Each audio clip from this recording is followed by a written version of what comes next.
یہ دیکھیے حدیث کتنی قابل غور ہے. نبی صلی اللہ علیہ وسلم نے فرمایا جب بھی تم میں سے کوئی مسجد میں داخل ہوتا ہے شیطان اس پہ سوار ہو جاتا ہے جیسے ایک شخص اپنی سواری پہ سوار ہوتا ہے, اپنے جانور پہ سوار ہوتا ہے. ٹھیک ہے, تو اگر تو شیطان تم پہ سیٹل ہو جائے, سوار ہو کے سیٹل ہو جائے, تو ہی ول کالر ہم اور بریڈل ہم, پھر وہ جیسے کالر گھوڑے کو کنٹرول نہیں کرتے گدھے کو, اس طرح تمہیں کنٹرول کرے گا. ابو ہریرہ رضی اللہ عنہ نے اس کی تفسیر بیان کی, فرمایا کہ تم لوگ اس بات کی شہادت دیتے, you can witness this, as for the caller, جہاں تک کالر کی بات ہے وہ یہ ہے کہ وہ تمہیں بہت سے تھاٹس سے آکوپائی کرے گا. اس کا کالر ڈالنے کا مطلب ہے کہ تھاٹس ڈالے گا تمہارے مائنڈ میں. ٹھیک ہے, اب دیکھیں شیطان مسجد میں بھی آ سکتا ہے, اس سے یہ ثابت ہوتا ہے شیطان سوار ہو کے آ جاتا ہے انسان کے اوپر. ٹھیک ہے, اور وہ جب بریڈل کرتا ہے اس سے کالر ڈالتا ہے, وہ مطلب ہے تھاٹس ڈالے گا تم پہ. ابو ہریرہ فرما رہے ہیں. اور پھر یہ ہے کہ یہاں تک کہ وہ اللہ کو زیادہ یاد نہیں کرے گا, نماز میں پریشان رہے گا. این نماز کے موقع پہ کوئی وہ اس کو جو ہے نا میتھ کی پرابلم آ جائے گی اگر وہ اسٹوڈنٹ ہے, این نماز کے موقع پہ کیمسٹری کی ایکویشن آ جائے گی, این نماز کے موقع پہ اس کو نا یہ یاد آ جائے گا وہ فلانی چیز میں نے کہاں چھپائی ہوئی تھی, این نماز کے موقع پہ اس کو یاد کرا دے گا کہ نا تم نے وہ کام کرنا تھا, چلو اس کی آؤٹ لائن بناتے ہیں, وہ آؤٹ لائن بنانے لگ جائے گا.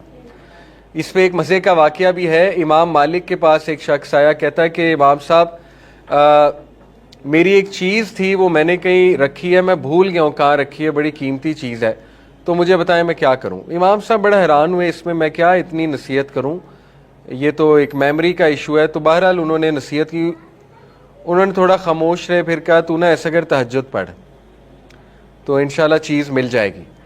تو وہ اگلے دن آیا بڑا خوش, کہتا کہ امام صاحب میں تہجد پہ ابھی کھڑا ہوا ہوں, مجھے یاد آ گیا وہ چیز کہاں ہے, تو میں نے تہجد چھوڑ دی اور وہ چیز لینے نکل گیا, تہجد توڑ کے میں وہ چیز ڈھونڈنے چلا گیا.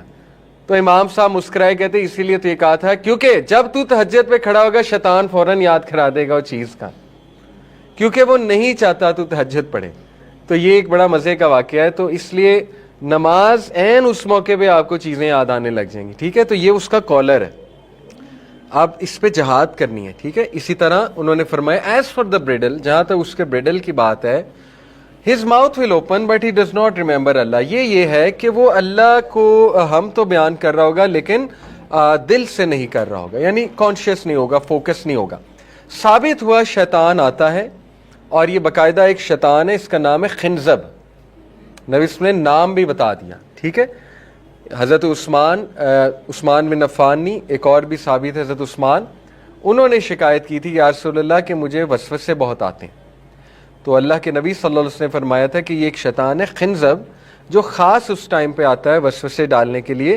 تو آپ 3 بار سپیٹ کریں اور اعوذ باللہ پڑھ لیا کریں, کسی بھی پوزیشن میں, عطیہ میں بھی پڑھ سکتے ہیں اعوذ باللہ, نماز نہیں ٹوٹتی. ٹھیک ہے, رکوع میں ہیں کہیں بھی ہیں اعوذ باللہ پڑھ سکتے ہیں. وسوسے اگر بہت زیادہ آ رہے ہیں تو اسٹرگل کرنی چاہیے انسان کو, اس شیطان کے خلاف جہاد جو ہے وہ کرنی چاہیے. ٹھیک ہے, تو صحابہ کو آتے تھے خیالات, آپ حیران ہو جائیں گے. حضرت علی رضی اللہ عنہ کی ایک میں آپ کو واقعہ سناتا ہوں, آپ حیران ہو جائیں گے. حضرت علی رضی اللہ عنہ نے کہا یا رسول اللہ, نماز میں وہ شرما رہے تھے پوچھتے ہوئے, لیکن پوچھ لیا, شریعت میں شرم کوئی نہیں, کہ یا رسول اللہ نماز میں اگر کچھ خیالات آ جائیں اور اس سے جو ہے وہ ڈسچارج ہو جائے, یہ سوال ہے.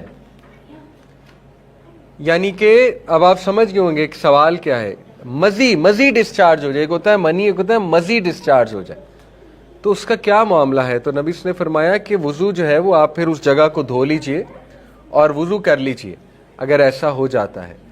تو صحابہ انسان تھے, صحابہ کو خیالات آ جاتے تھے, تو یہ مت سمجھے خیال ہی نہیں آئیں گے. خشوع اس کو نہیں کہتے خیال ہی نہ آئے, دیٹس ناٹ خشوع.